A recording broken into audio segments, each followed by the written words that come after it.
So good afternoon, everybody. Welcome again, once again, for this weekly Sunday roundup on COVID and Corona. As we are coming up with the end of the second wave, we now know that in India, clearly there are signals that the second wave is almost receded. Except for the spots of Kerala, some parts of South India, some parts of Maharashtra and Northeast, more or less we can officially say that the second wave is almost over. And the likelihood of a third wave is likely to come probably somewhere in December or January. It can be earlier if there is an unusual variant which may creep in. At least 24% of India have received two vaccines, 30% have received one vaccine.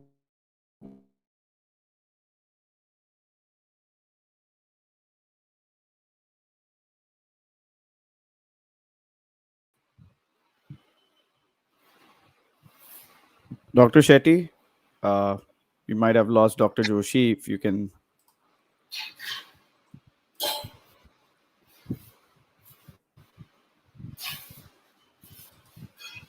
I think his internet is stuck.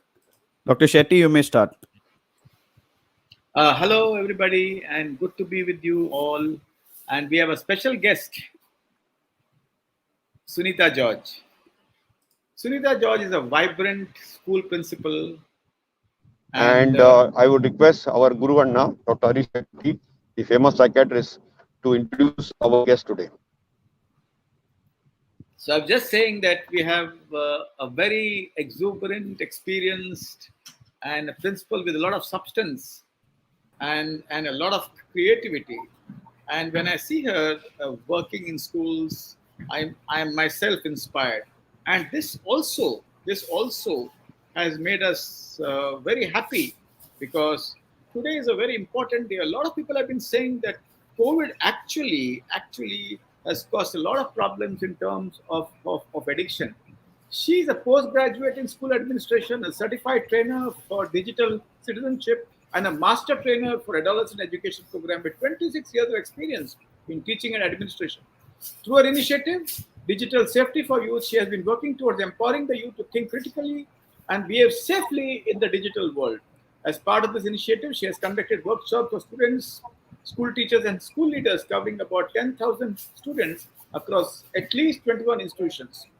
She was felicitated with the Social Action Award by Indian Developmental Foundation in 2015 for effectively engaging the students in community service programs. She also awarded the Vocational Excellence Award in the year 2017. Mrs. George was felicitated the Iconic Leadership Award in the year 2020 in the presence of the Honorable Governor of Maharashtra. In 2021, she was presented with the ChangeMaker Awards by the Aditya Birla Education Academy for creating a culture of learning leading to better student development and outcomes. Yes, Sunita George, your opening comments. Thank you so much, Dr. Shetty. I think it's a privilege to be here.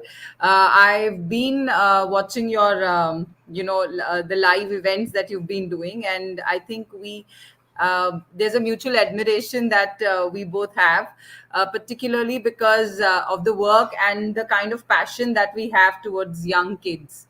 So thank you very much for having me here. I'm looking forward to a great interaction and good time with everybody. I hope I'll be able to answer queries, concerns if there are any, and justify the time that everybody has invested in today. Straight away, tell us some stories where you found your intervention with social media addiction useful, because I hear that you have done a lot of work with children, students, and others, and even teachers. So tell us some of your interventions and in the form of stories. Okay. So I think one of the things that we do is we started this whole initiative and talking about it few years back. I think 3 years back, when we realized that there's a lot of misinformation which is being shared through WhatsApp, and there's a lot of hate messages which circulate, lot of opinionated stuff which circulates. So it all started with this whole idea of creating awareness about fake news more than actually screen time and all of that. But as we started interacting with children and we started talking to kids about it, we realized that there are issues which are not just about fake news, and it's more to do about digital hygiene. And we had very great interactions with students. So I with and another expert in this field, we had an interaction where we met children. We tried to understand what they are going through, what are the kind of fears they have. Some of the interesting things that I have seen that it has done is when we engage children in talking about these things, they themselves, there's a lot of awareness that you're creating. So rather than, one of the approaches that we use and which has worked, I think, is that don't preach. So we don't say that the whole idea of using all of it or none of it doesn't work. So we always talk about moderation, and what we realize that when we engage children in these conversations, there's a lot of self awareness that they get, and when they do peer education, when they become educators, and when they start educating their friends about the perils and how do you balance media, I think it goes a long way. So we have a lot of times when children come back and tell us things about how it helped, or how they've kind of trying to have a better routine now as compared to what they had earlier. So there are a lot of interesting things which happen as recent as there was one child who came to me and she said that she was going through a little bit of trolling and cyberbullying in their own way. Now, how do you look at cyberbullying differs from people to people. So there was some amount of there were some memes being created and shared on social media, and she was going through she felt very bad about it, and she felt that she was being targeted, I think. But after having a little bit of discussion with her, our whole approach is to empower you to deal with these kind of things while report it as and when required. So after that, I mean, she had she shared just yesterday, in fact, we had a little conversation, and she said she's feeling very great about it, and she feels that she's kind of equipped now to handle situations like that. Fantastic, ma'am. I am sure that it's conversations, conversation, and conversations. And it's so difficult to converse because our automatic thoughts say, "Arey, ये सब क्या कर रहे हैं? इनको डांट दो, इनको बता दो ये सब ठीक नहीं." But I think largely conversation works. Do you remember of any child of yours who got transformed because of this activity, ma'am? I had a student who who was considered to be a notorious one when it comes to online activities. And this was 2 years back, and generally there were a lot of issues. I mean, if there's everybody's account hacked, they call it, though they actually don't hack it, but they call it hacking. They just guess the password. And so he was pretty good at that. And when I started this initiative, I said I want that child in the digital. So we run a digital safety for youth club at school, which basically deals with all issues related to cyberbullying, creating awareness. So it's a student-led initiative. They post on Insta. They create awareness about fake news, the online predators. So I said I want this kid in this particular group, and I remember the teachers telling me that ma'am, you don't know what you're getting into. And I had a very interesting conversation one-to-one with him. I got educated about a lot of things, I must admit. But today, when I look at him and the way he transformed over a period of 6 months, when he was one of the front runners in creating awareness, doing street shows on fake news and all of that. So I think there is definitely, I mean, that was for me a very big, you feel rewarded when you're able to touch lives like that. Absolutely, ma'am. I would like to remind all the viewers that what are the consequences of social media addiction.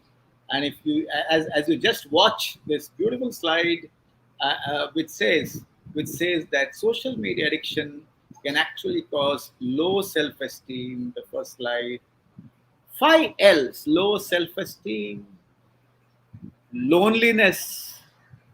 You start loving people on the real and not real. You stop loving people around you. losing relationships, loss of sleep and peace. And these are just few symptoms, but there are others also. But there are certain hygiene mantras also for all the social media buffs. And those hygiene mantras are: when you get up in the morning, pick up the toothbrush, not the screen, like this guy is doing. Mindful eating, away from all screens. Gadgets need to have bedrooms where they can actually sleep together. And when you are doing online, the teacher is more important on the screen than your screen on your lap. So these are certain hygiene methods. And third most important thing is, what does social addiction do? It causes a dopamine rush. You become a dopamine slave. And the dopamine slave, in the sense, there's a rush of dopamine you enjoy. And then slowly the dopamine comes down, and you want again a rush of dopamine. But when it comes down, you get exhausted. And when you do it again and again, you would want to have that rush all over again. So you become a dopamine slave. So, madam, when you look at addiction among adults, among your teachers, among your friends, among all other students, what do you think are the variables or the factors which cause this addiction? Is it because the phone or the screen is much more attractive than the partner or than somebody around them? And what is it that you see as an educator? Okay, so first and foremost, none of us are, so to say, experts. If you ask me, none of us are free from this addiction. So first and foremost thing is accepting that we as parents and educators ourselves are times when we get addicted to, social media, and there are phases in our lives. And one more thing is, I also realize that social media addiction, while some may say, you may say that it's a cause for loneliness, but sometimes it's also a symptom for a mental health, deeper mental health issue. I'm sure Dr. Shetty would be the more or an expert at that on that topic. But this is something which I have noticed. So when you're looking at validation, when you're looking at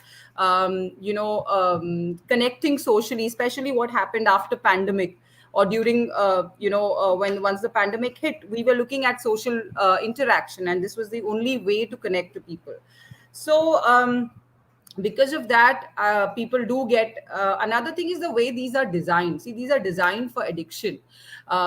We call them the FANG: Facebook, Amazon, Apple, Netflix, Google, right? So it's actually these are designed to get you addicted. If you look at, there's enough research on there are people sitting there and trying to understand how our behavior works, and they're designing apps to suit that behavior. So they're trying to ensure that you are engaged in it. If you look at this, the devices, I mean, the way they are colored. If you look at your phone, for example, I mean, you look at the phone, it's so colorful that it's like designed on the lines of the slot machine. Another thing is that the way these designs work is, for example, they make things easier for us. So the more difficult it is. So if you remember, if you see Google, when you search on Google, you have to go to the next page.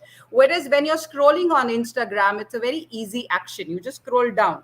So the minute you scroll down, the minute the action is easier, the motivation to do it is more. So I think that's what they are doing. They're making increasingly pages or websites are moving towards scrolling option more than clicking option, because scrolling is easier. Autoplay in Netflix, for example, or any other OTT platform, and these are the ways to keep you hooked. So it is very important to understand what is getting us. It's almost like smoking, so you feel that you are enjoying the experience, but it's not good for you in the long run. But at the same time, you feel that you need it. It's something like that. It's an addiction like that. So I think that is something for us very important to understand, how these companies are working to get you addicted or to hooked onto, because they are making money by ensuring that you're spending more time on a particular app or a particular page, rather than the quality of experience that you have. So for example, if you look at Tinder, it's very common among young people, the dating app Tinder. People are not enjoying the dating experience because there is always that thing that you have so many options. Am I having the best option? So instead of enjoying the experience, you are actually getting addicted to the whole concept. So that is why it is very important that we understand how these things work and reflect back. And then there are tips. Then you can check your screen, you can ensure you can monitor your screen time. A lot of tips are there which can be used to manage your social media addiction, but the first step definitely is awareness. We understand. I have been a social media addict myself. There are times when I love social media. I'm a big fan of social media. I love Insta, I love Facebook, I love my WhatsApp groups. I'm socially very well connected, but at the same time, moderation is the key. And as adults, our children, we need to walk the talk. So as parents, if you are addicted, your children are going to be addicted. We've done a survey with about 100 students across schools, and we did the same survey with their parents, and we found a very strong correlation between the behavior of the parent and the child. So if as a parent you want your child to have a digital hygiene, uh, uh, you yourself have to do it. Absolutely. And I would like to give you two important interventions, little interventions which all adults can do. And that is, first is the separator, which means what? Which means, as Anirudh puts the slide across, between, say, for example, if you're an adult, you're really working across time throughout 8 hours, and then as you finish, suddenly in the bus or in the train, you start seeing videos or you start playing games. Similarly, for school kids, they work across time, and once the school ends, they don't move away from the chair. They immediately want to log on to games, etc., and videos. And then what happens? There's mindless watching, and you don't know how time passes.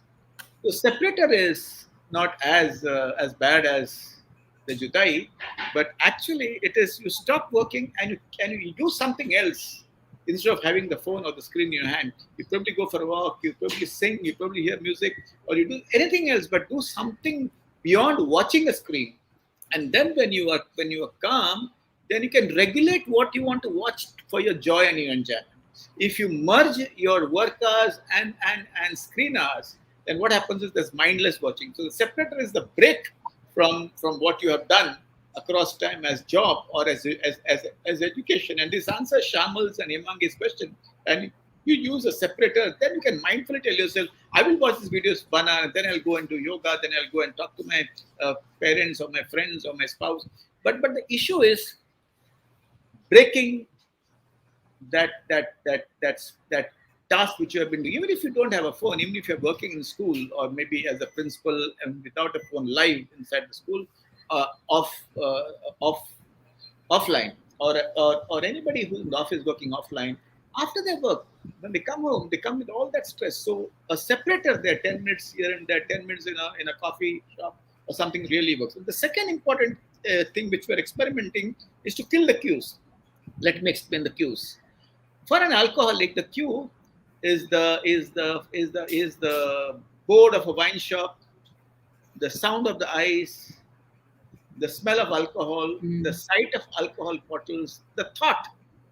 And killing the cues is making use of, say, for example, there are two people in the house, they exchange their phones and the phones are locked. So they have the joy of holding the phone without doing anything. That is something which works. In a large number of patients whom I meet, the husband gives his phone to his wife gives his phone to his husband. They both lock it, but they can't watch. They can at least hold the phone without seeing it, and then slowly the desire for watching also actually goes down. It's like holding an empty glass of wine, and that really works in some, or I would say in many. Madam, coming back to you again, because you are the star of the show today. Tell me, have you been able to get over your social media, I would not say addiction, the amount of time you spend on social media, and what are the things you have done for yourself to be very, very mindful? So there are certain things. It depends on what part of social media you're addicted to. So for example, if you're into binge watching, And I mean, I'll share you personally some of the things that we do at home. I love watching. I can be for hours on OTT platform like anybody else. So what there are certain ground rules that we use. For example, there's this whole rule of 20-20-20, where we say that rest for 20 seconds, 20 feet away after consuming 20 minutes of media. So, I mean, this particularly gives you that 20 seconds gives you time to reflect, like you said, separator. It's exactly acts as a separator. For those 20 seconds, you really then think whether you want to watch the next 20 minutes or not, what you're watching is worth watching or not. Secondly, there's something called as purge watching, which is very famous now with with in fact everybody who's hooked onto OTT platform. What happens is, suppose you're watching a particular season and it has 20 episodes. Now you watched 18 episodes, it was looking interesting. Now you just want to kind of complete the rest 2 episodes, even if it is not that engaging. So that's called as purge watching. So I think that one has to reflect upon and say that move away from the desire that you want to finish the whole season. Then another very interesting thing is a lot of these episodes and series, web series, they leave you at a hook. They leave you they design a cliffhanger. So what happens is the episode ends at a time when there is the story which is a suspense. And that's exactly how these are designed, because as human beings we are always excited to explore things which come with certain amount of uncertainty.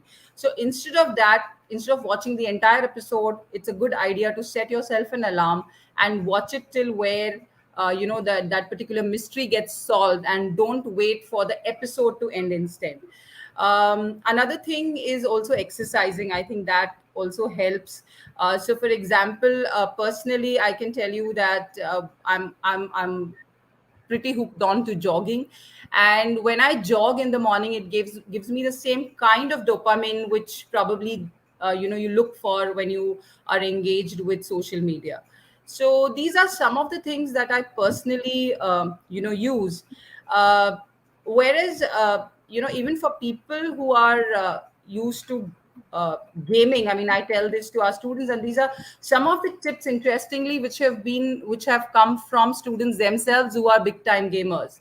There also what happens is, a lot of times children or adults who are into gaming, they start gaming and then they continue to be on that platform. It's very difficult to disconnect, and like you said, separator, that's a very important point. So how do you do that? So I think and also what happens is, particularly with multiplayer games, you're not just playing alone. So for example, today Among Us is such a popular game, and it's a social game. There are so many kids associated together, so it's very difficult for you to just say, now my mom's calling and I need to go. So children, I mean, all those kids who are listening, or all those gamers who are listening, I think it's important again to inform the people whom you are gaming with that you're going to play for this much time only, and set an alarm. Okay, inform the other players how much time you'll be spending on the game. Also, remember that the kind of excitement that that game is giving, similar excitement you can experience and stay healthy if you're playing a physical sport. So now things are opening up. I know there has been a time when we were all tied up into confined within our homes, and we were not able to use the playground. But now things are opening up, at least solo sports. So engage into some kind of sport. I think these are the things which really help. One more very important thing is morning when you wake up, and if you start accessing, and this happens to me, like I said, I'm not somebody who's clearly say that, oh, I am free from social media addiction. Like I said, I'm myself very excited. Just like everybody, when I post a photograph, I want to check how many people have liked, how many people have seen, how many people have commented. So that's a very common this for you. But I can't help but connect it to smoking addiction. Just as when you're smoking, you take a break and then you smoke and you come back. So for all those who cannot keep yourself away from social media, keep a time when you say that after 2 hours, I'll check it once and then disconnect while I'm working on the other things. So I think, I think Anand Sethi is mentioning in the comment that social media is the new nicotine. Absolutely right, Anand. And what is happening is when cigarettes were introduced many years back, it was not considered to be this unhealthy, and people were, I mean, then there was this whole line which came in: smoking is injurious to health. But unfortunately, with social media, what is happening that the ones who are creating this whole app, I mean, they are ensuring, even if Facebook and other devices have started coming out with more designs which are helpful to stay healthy, but at the same time, most of the researchers are being bought by these companies. So it's very difficult to kind of understand how they are playing with your head. A very interesting thing that I say is, when you look at some of these, like, for example, when you look at the Netflix and you look at the N, it's actually no pause, the two lines of pause. And so, and there's a very interesting comment which was made once, that the competition for them is not another OTT platform or games, it's your sleep. So I think it's important to understand that. So those are the ways we keep kind of trying to keep ourselves.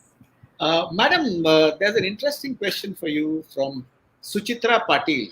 Yes, I was seeing How that. do we tell our children first thing early morning, look at WhatsApp status and Instagram, part posts of friends is an addiction and not a good habit? So Okay. how do you want to help her? Yeah, so I think one of the things is that I divide, when you're talking about children, let's divide them into three groups.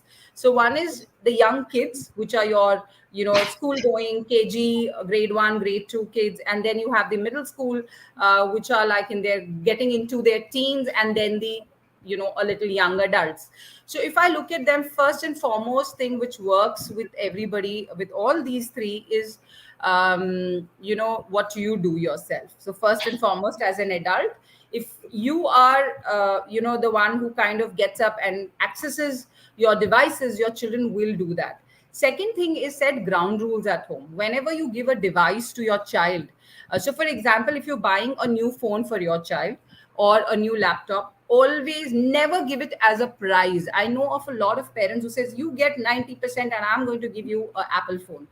Don't do that, because the minute you do that, the child thinks the child has earned that device, and the child has all access and right to this device. Very often we have come across reports in the newspaper where children were so addicted to gaming that they got into violent behavior when the device was taken away, because they thought that was their right.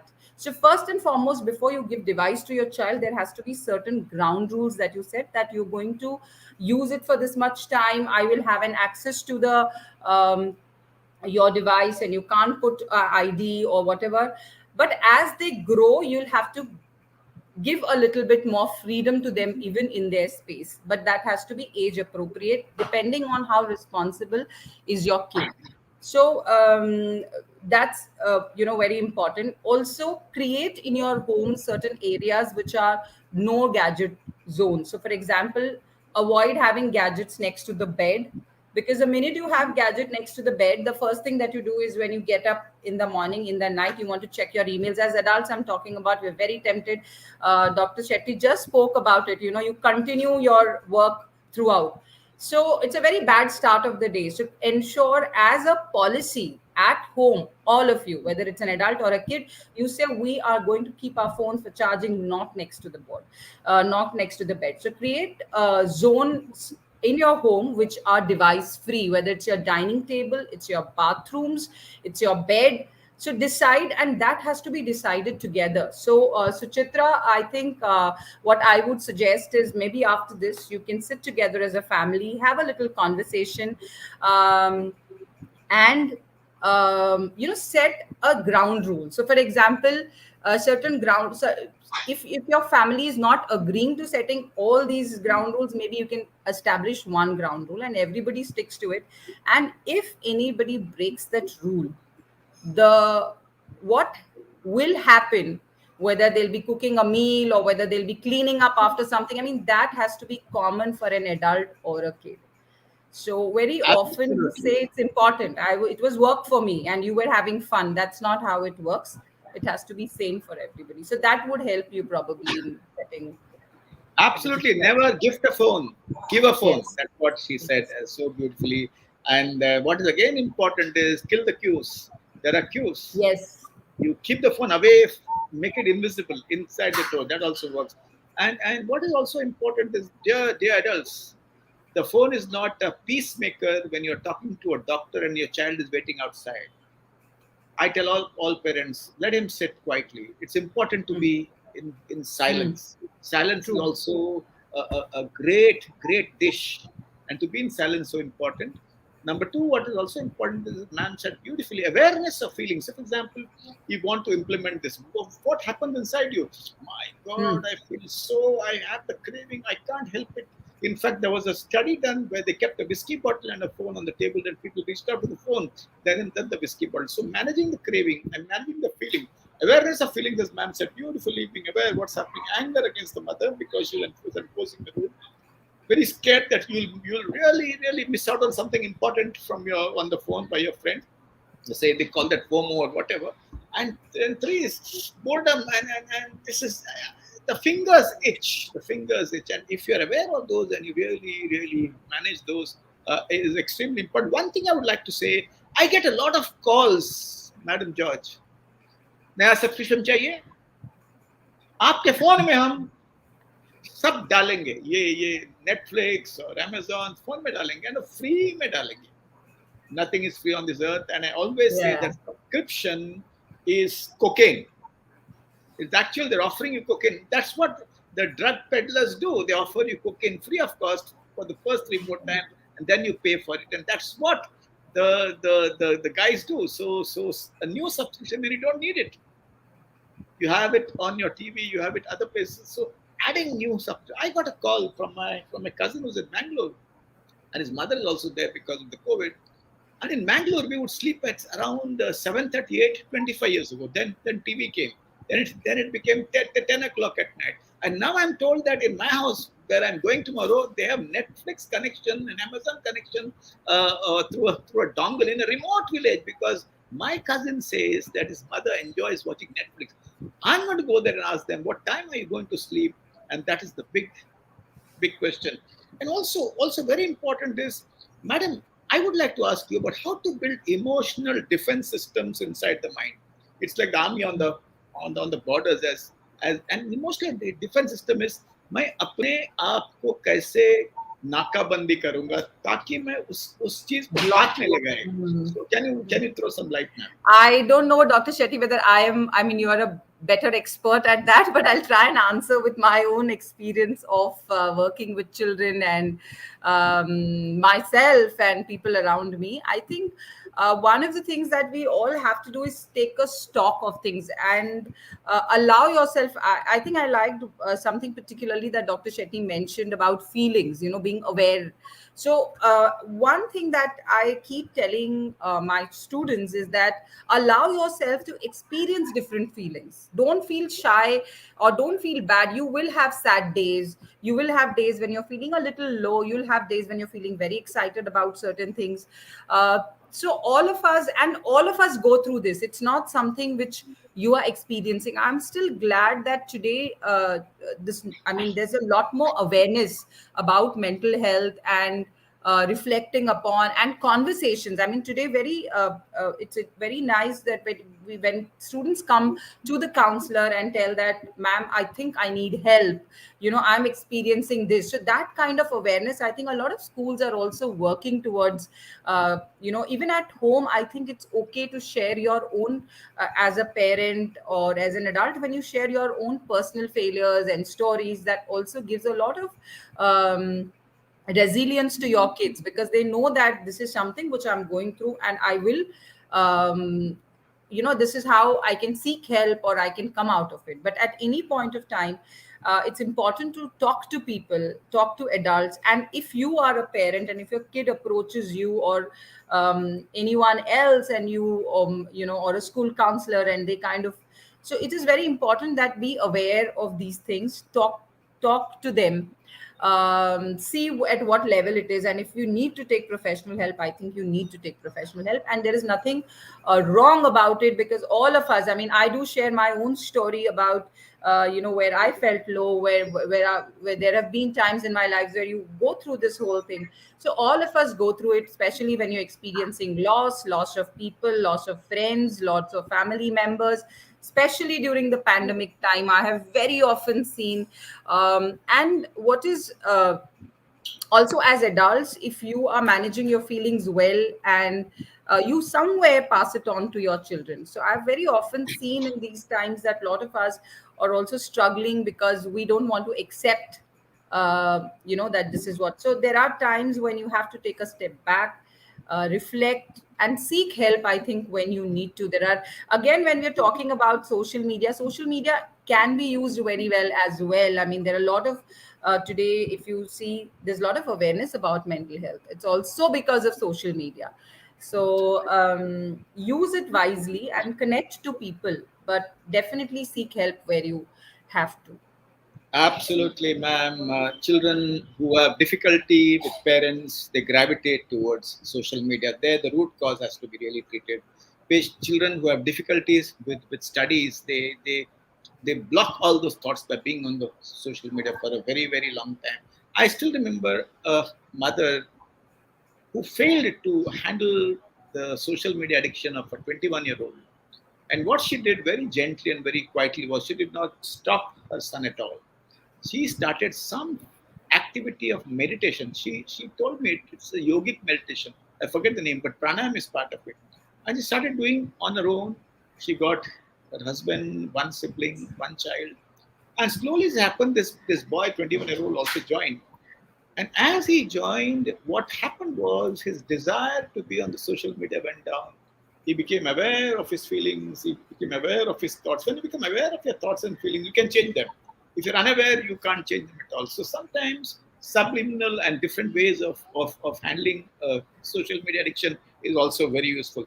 Now, there's one beautiful question I would like to ask you, ma'am. Can social media itself treat social media addiction? And as Anirudh is alert there and is putting the slide across, the Honorable Prime Minister uses Man Ki Baat. Madam, you use Instagram and other groups to send a lot of messages against social media addiction. I would like to know, ma'am, can social media treat social media addiction? Yeah, I think absolutely, Dr. Shetty. This is the whole medium that we are today connecting to everybody, whoever is tuned in today, is because of social media.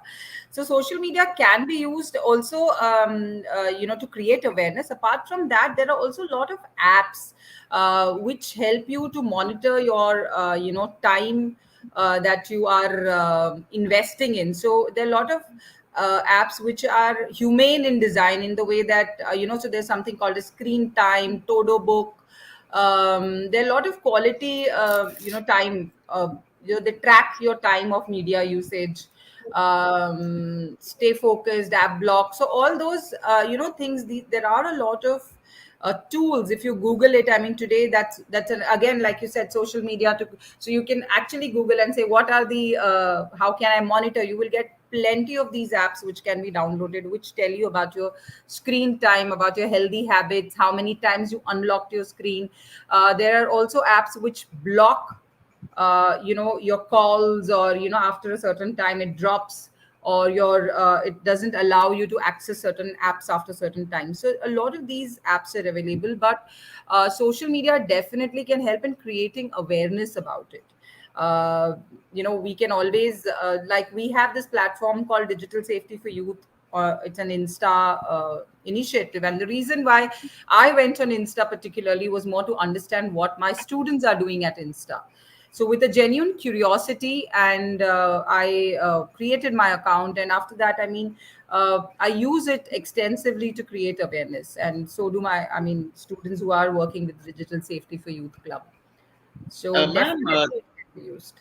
Tanmay Kakkar is asking you how to avoid peer pressure on use of social media. Yes, And all these I boys, they join at 11 o'clock at night and chat. Yes, I think this is a very, very serious concern, particularly after the online schools going online. Parents feel that their children are studying. Most of the notorious or trolling or hate messages or controversial messages actually get shared post 11 o'clock, 12 o'clock. I mean, very often we've come across situations when parents have reached out to us, and when you look at the time at which these messages or these kind of conversations was happening was late in the night. Kakkar, right? Manish Kakkar, yeah. So Manish, I think see, peer pressure has always been there. Okay, so when we were growing up, we didn't have social media, but we did have peer pressure. So the only difference that your generation faces versus ours is when we came back from school to home, there were a different set of friends, and that life got over there, and we had a different life here. Whereas for you, this continues throughout. I mean, that entire you are continue to live in. So if you look at the cases of anxiety or is higher because you're not able to your conversations on social media, so you continue to stay connected to your people at school and at home. So peer pressure has always existed. The first and foremost thing is you need to set a priority on what is important for you. And I'm not saying that no to gaming. I will not say no to gaming. Gaming has its own I know it's engaging, it's entertaining, it can also be very good stimulus to kind of strategical thinking. It can help you with that, but at the same time moderation. And for that, what you need to do is you need to define your time. um, at every stage peer pressure exists. At my age peer pressure exists, probably to do certain things. At your age it exists. So it's the only way to come out of peer pressure is have a higher self esteem. I think the reason why we give in to peer pressure is because we don't have our own identity, and we want to be like somebody else who seems to be more popular. But if you're self assured, if you're sure of what you are and what you want from your life, I think then you don't give in. And how do you build self esteem? Is first and foremost think positive about yourself. Remember one thing, for everybody, whether it's a child or an adult, all of us have a purpose why we are here. And all of us, there are people who are better than us in everything that we do. There are people who may be not as good as us. So it's important to kind of have that faith, genuineness, stay connected to yourself. I think that is what helps you to kind of stay out of peer pressure, be more self confident. Absolutely, ma'am. Aryan said, can social media affect a child on the tone, roughness, or anger? Yes. If you're slowly getting addicted, this is one sign. And if you're depressed, this is one sign. So when somebody calls you for lunch, you said, come out of your room and have your lunch, and you're saying, no, I have to finish this. That means this is a sign of early addiction. Also, Amita says that social media also has merits, and people can learn freely from many seniors. It has its own merits. And Rajiv Gupte, Captain Rajiv Gupte, a very senior captain, says children should be told it is okay to fall in studies or in love life, because spring board to success is failure as well. You are lucky if you have failed in early days of life. And that's absolutely correct. But what is very important is if things don't work out, you need to seek help. And that I think is very important. I had this issue. Earlier, I used to post something and I would go back and find out how many likes Insta say. But then I learned something which is very useful, is Nishkam Karma. And that is something which Anirudh is going to put across. And it means करते रहो यार. I use social media for education in mental health and so many other issues. करते रहो. Don't be addicted to watch how many people have liked or how many people have really appreciated you. I write blogs, I write poetry, but I just leave it at that. Just send and keep quiet, and that really makes it feel much calmer. And then you feel that you're a part of this entire life and entire present. So you have to be on the road to do it, and forget it. You are doing because you love to do it, and that's important. So what do you feel about this ability to leave yourself from not watching how many Instagram guys have really liked it, or how many people on Twitter have retweeted or liked it, or how many people on Facebook have commented and liked it? It took me a long time to do it, a very long time. And I'm not still there, but 80% I'm there. So social media I use for work. It has its own merits. I do it for so many other things, but that करके छोड़ना ये जो आदत, that's also a very important aspect. Yes, madam. As we slowly wind up. I think that's a very important. You've done something, you've posted something, leave it there. And another thing is that time, give a time for, especially for students and working professionals. Decide a time when you're going to spend. So once in a day, probably you can have a look at your Insta, check whatever, post whatever, and then be out of it. If you're constantly going to have your device next to you, then you know that you will be tempted to kind of and like Dr. Shetty mentioned, all of us are somewhere or the other on the same boat. It's just that how much we are reflecting, how much we are trying. It's an effort that you need to put in. Meditation helps big time. People who have if you're feeling I have, like Dr. Shetty mentioned, even I'm known of people who really benefited from meditation, and the device keeping. So there are two ways of controlling your addiction with media, whether it is social media or whatever form of media. One is physically keeping it away.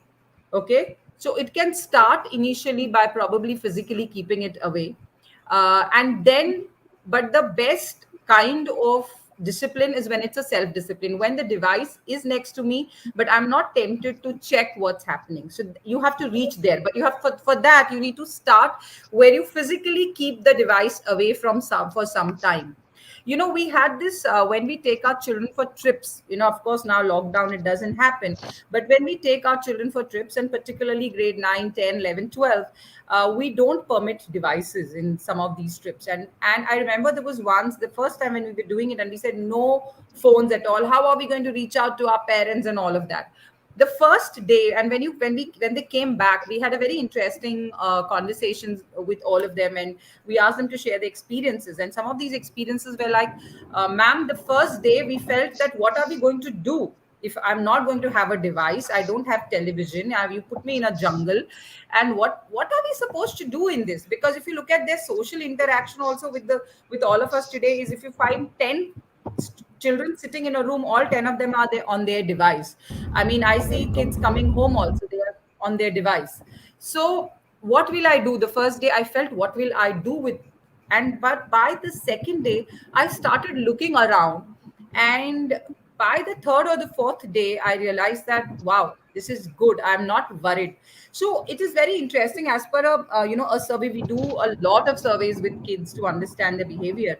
A lot of children, almost I had a data where about 40% of the students and children who we are talking about feel addiction, they actually would prefer a world without Insta, Facebook and all of that. But having that, they feel the urge to be, otherwise they feel FOMO. So they feel the urge to be in with the conversations that are happening at school or in their friend circle. So if you look at it, it's very interesting that many of them themselves would prefer a world without it, because they themselves are feeling the pressure of posting all the time, or trying to be perfect, or trying to have the perfect setting, take selfie from a perfect angle. That is there, but it's like a circle. So nobody is breaking that circle. That's what is happening. But definitely, the once you start doing it, you will start realizing that how you're more calm as a person.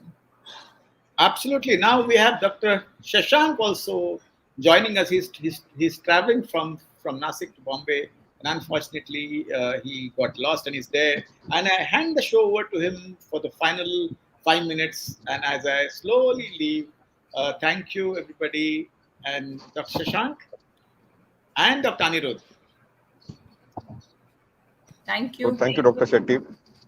So I think what Sunita ma'am said is, the neurodevelopmental impact due to gadgetized world is most palpable in the school-going children's space, and therefore it is very important to have de-addiction policies, some of which are mandatory. And Guru Anna has given us a neurodevelopmental quote of it. You remember that when probably we were born, and ma'am will agree with me, we were not born in the digital era of so many devices and so many social media connects. And therefore, there was a lot of physical connectivity. Unfortunately, due to COVID, the virtual space got overoccupied, and Hmm. also educational space got overoccupied through a virtual mechanism, and that has had some adverse and deleterious consequences. But as we are moving out, in our non-communicable disease space, which is the space which I handle, like hypertension, diabetes, heart disease, we had some simple dictums, which to say eat less, eat right, walk more, sleep well, and smile. We have added one more caveat in our preventive guidelines and general guidelines, and also in our pediatric guidelines. And we have mandated 2 hours of digital detox and screen-free time for everybody and every human on planet Earth. Independent whether he's adult or child, independent whether he's somebody school going or college going, we must do 2 hours of digital detox, which means no telephone, no cell phone, no computer screen, no video games, as well as no television screen. And if we are able to do that 2 hour of digital detox, you can develop your hobbies, your cognitive skills, your music, you can engage in the sport of your choice. It actually is useful for overall development as a human being. And that is something very well recognizable and palpable. So I think that is something very important. So as an educationist, ma'am, I have only one question as the final question to you. That today in this whole over digitalized, Googleized world, do you think that we are spending too much of time in the educative process? Do you think that we are not focusing adequately on sports and physical health? And this time that we spend at least a good 40% of our curriculum where we are able to teach some life skills which involve physical activity and which are totally out of the box so that the didactic curriculum is done away with. Do you think there is a need to change that, particularly in the Indian world? Because in the Indian world, the filters of 10th and 12th and various competitive exams are very high. And in that filter, often the parental and the children's with their expectations get trapped. So, do you think that there is a need for a complete reform in this sector? Uh, See, if I mean, if you look at today, the way, in fact, I was one of the few educators who was extremely happy that there were no board exams last year, because I really feel that these are overhyped. I mean, everybody Hmm. does well. Come on, everybody's doing so well in these board exams that I don't think as parents we should worry so much about giving so much importance, or even as schools and institutions. Right. We should stop flashing that numbers and figures, because generally children do well because they themselves are conscious when they come to these grades because of the society pressure which is so high at grade 10 and 12.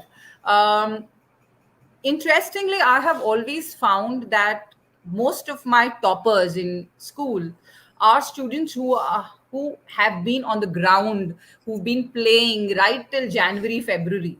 Most of the years, most of my toppers. And when I look at, and there have been also students who have probably disconnected or stopped playing, enjoying their hobbies and playing sports when they reached grade 9 or grade 10 because they wanted to focus on their board exams. And I found them, their anxiety levels high. I found them, and eventually they didn't do as well as they were expecting, or they had their own, I mean, they were expected to do in terms of scores. If I talk Hmm. about education in terms of scores. So it's very, very important to have, because the kind of strategies that you build in when you're playing on the field, when you're touching things, feeling things, you can never experience it in a digital space. So for example, Yeah. science experiments, you have to, no matter how much simulations and how many apps you come out with, but the feel of the test tube and the feel of actually seeing the gas come out, or touching a magnet, to everything that is possible to check whether it is magnetic or not, I think those things nothing can take away from. It is definitely, no matter how much digital space we are in, we will continue to value that, and we should continue to value that. However, with the pandemic, with all of us being in a closed space, or the school going online, I think schools also, the you know what we need to also understand is there's a difference between monitoring screen time and monitoring the content. Now, this is for Right. educators as well as parents. We often talk about screen time, but actually, we should more talk about what is that screen time being used for. For. While we may be concerned about kids binge watching YouTube or being on social media all night, we should worry lesser about a device being used for video chatting with a grandmother or a distant cousin. Many scenarios involve screens, but also differ greatly in terms of creativity, communication, and a value add, for the personality. So I think that is very, very important, in terms of understanding that whole, all of it or none of it. That's not how it works. But what are they doing? And as adults, we need to be genuinely invested in and have genuine curiosity to Right. understand what is my kid doing. Very often, we had a recent session with grade 5 and 6 on online predators. It was very interesting to see that what parents thought or what teachers thought how much they know vis-a-vis how much they know, how many percent, what percentage of kids were exposed to online predators was shocking. So Right. we feel as parents and as educators, we are not aware of what the kids are actually doing online. We Right. They are not doing what we think they are doing online. So multiplayer games are there to stay. You can't say don't talk to strangers, stranger danger. Those things don't work. Today True. you need to tell them how to be safe while you are playing a multiplayer game, because they're all Correct. chatting when they're playing Fortnite, when they're playing all these games. So Yeah. how do you make sure that they are safe while they are accessing, while they are gaming?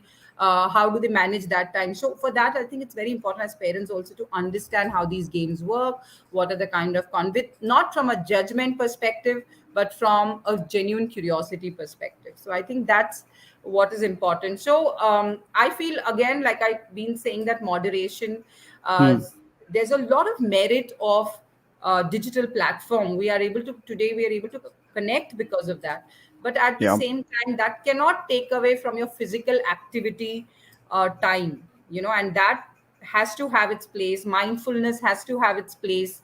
So there's everything at the right time. As a school, I think our school particularly, I can tell you, for us students who are studying in KG to grade 2, our school online works only for 1 hour 10 minutes, because we don't want children to just be we don't want to be babysitting. And as parents also, when you're expecting your schools to work for long hours online, please don't, because your child doesn't have that much attention span.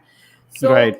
So so we have kind of graded it. So as schools also have to understand that online time, when you are looking at your strategies, has to be very different from what you were doing offline. You can't continue to teach monologues online. You need to use more of printed material, which they can access in the form of hard copies. So that that kind of interaction online is more for using, forming group work, interaction, talking to kids, because that's what they're missing today with lockdown. Makes So I sense. think those are the things which we need to, and of course we will have to revisit all our things. What I spoke few 2 years back about social Will not media be and relevant. online platform to today, what I'm Yeah. talking is very different, because Makes sense. our school is online, and that's the Right. only way we were able to reach out to these kids. So I think that the entire paradigm has shifted in a way, and we need to keep re-evolving, revisiting uh, new strategies, new thought process, while we need to be progressive. But at the same time, somewhere our roots, if you look at India particularly, I mean, our education system has been so great, so much focus on physical interaction, movement, touching the ground, sitting on the ground, exercise. I mean, I think we need to get that back and maintain the right Absolutely. balance. No, it's so wonderfully put, ma'am. I think from so many nuggets that you sort of gave from the all of the examples that you quoted today have been very helpful to everybody. Thank you so much for your Thank you. time and being able to share some of your knowledge. There are a lot of questions which we could not answer, so we Yeah. hope that we might be able to get you Yeah, again sometime. yeah, Yep. Go Anirudh, ahead. maybe some of these questions I can send it across to you, or send in small Absolutely. audio pieces. You could Yes. put it on your That Facebook. I will would be love great. to Yes, address all the yes. questions. Absolutely, absolutely, ma'am. And thank you so much, everybody, for watching Thank us you. this Sunday afternoon. And thank you, Dr. Joshi and Dr. Shetty. Thank you. Thank you. Thank you. Thank you.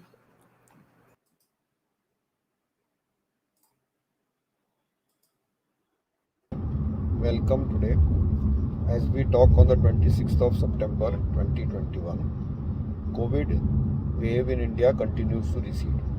We all know that within India, Kerala still is the leader, but the cases which were being reported in a high number have come down below 20,000. Maharashtra is below 4,000. Rest of India, exception of South Indian states and Northeast states, the COVID second wave has receded. And usually after 100 days, the next wave is predicted. But India is one of the highest vaccination percentages on planet Earth. We have double vaccinated 24% of Indians, and we have single vaccinated 60% of Indians. So unless and until a novel new variant of concern like a Delta variant comes up, it is unlikely that there will be a very strong third wave. So those fears are unfounded. In Maharashtra particularly, we are seeing that there will be unlocking of schools, there will be unlocking of the theatres and cinema theatres as well as temples, but strict COVID appropriate protocols will have to be followed. The 5 fingers of COVID care are: number 1, mask, mask and mask. You preferably mask with N95 mask or wear 2 masks, one surgical 3-ply mask with a cloth mask, because we know that a new Delta variant is airborne. It spread as fast as chickenpox with a R factor which has grown up from 3.5 to 8 to 12. Second is of course distance, and third is the sanitization. Fourth is air ventilation. Air ventilation is crucial because we know that the circulating air carries the virus through airborne droplets, and therefore having exhaust fans, keeping the fans on, switching off the ACs is the key to COVID care. And finally, avoiding crowds, clusters, and crowded clusters can be other potential spreaders of the virus. So if we follow the 5 fingers of COVID appropriate behavior, we will be able to mitigate the wave apart from vaccinations.